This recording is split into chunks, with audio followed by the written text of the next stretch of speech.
അശുദ്ധി അശേഷമില്ലാത്ത ഇടങ്ങളിൽ സുരക്ഷിതരായിരിക്കുന്നതല്ല.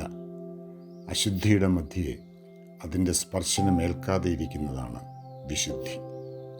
വിശുദ്ധനായ ദൈവം മനുഷ്യനായി പിറന്നത് അശുദ്ധിയുള്ള ലോകത്തിലാണ്.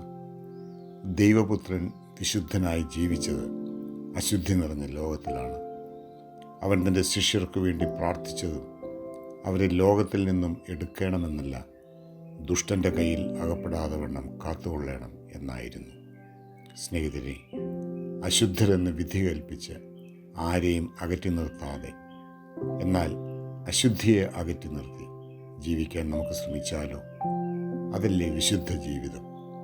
ദൈവമേ, വിശുദ്ധിയെക്കുറിച്ചുള്ള അശുദ്ധ വിചാരങ്ങളിൽ നിന്നും ഞങ്ങൾക്കൊരു വീണ്ടെടുപ്പുണ്ടാകണമേ. ആമേൻ. സ്നേഹത്തോടെ, ജോളിയച്ചൻ.